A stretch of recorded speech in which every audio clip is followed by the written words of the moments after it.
Alright folks, we're fixing to give it the old crank over. I got it all back together. I decided I better shove it outside the garage in case it decides to go bang. So here goes. I don't know if it's going to start or not. It's been really cantankerous lately the way it's been running.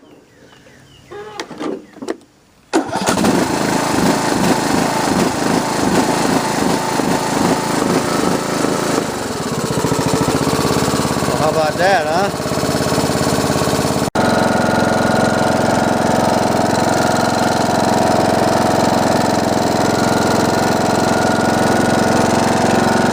And of course we all know what this means, don't you? We all know what this means.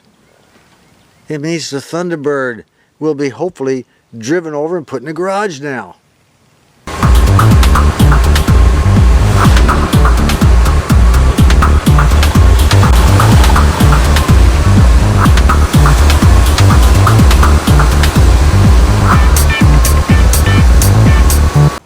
Well, she's finally out of the carport, and I have her over near the garage. As you can see, the rain the other night really made the ground soft, so the rear wheels are kind of stuck. Well, she's had all afternoon to dry out. I don't think it dried out very much, but I filled it full of gravel on both sides that I had. Thin, small little pieces of gravel. I've got some shingles jammed up under the front and rear, and I also let some air out of the tires on both sides. So both sides are set up this way. Let's see if I can get this thing at least moved out of the ruts.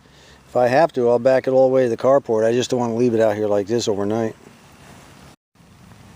Well, that did her. Once I let the air out of the tires and did all this, she just drove right straight on in.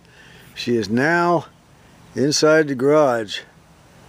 Alright, we're in good shape now. The door's closed. Now this is Friday. Monday, we'll be back on the bench working on the jukebox. Oh man, I can't wait actually. I'm really looking forward to it. I need another change of pace. Too much grease, too much mechanic work.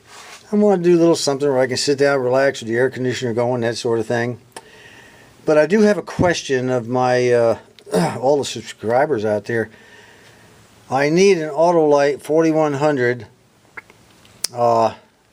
carburetor for this thing, which is what it was originally. It has to have the automatic choke and the dash pod on it. Okay, it has to have the dash pod and the automatic choke, a 4100, model 4100. So it can be a used one as long as all the parts are there. We can go ahead and rebuild it. If you got one for a reasonable price, contact me. Or if you know of someone who does, you know, and let me know what the price is. If it's good, I'll send you the money. You can buy it and send it to me, whatever. You know, we'll work something out. Okay. So help me out on this if you can. I want to get rid of this carburetor. It's damaged anyway. I'm sorry for the short video this time, guys, but you know, I've accomplished everything I wanted to do. We moved the old T-Bird from point A to point B, buttoned her up, and now we can get ready for Monday for a change of pace finally. So this is going to be about it. Until next time, this is John. Wait a minute, wait, we got one more thing. One more thing. One of our good subscribers, TB40 Ford, Travis from out in Kentucky, he said, John, you really need to stop calling this thing a garage. You know, you're moving your car, you're working on your car in a shop. A garage just sounds boring. He said, you know, start using the term shop.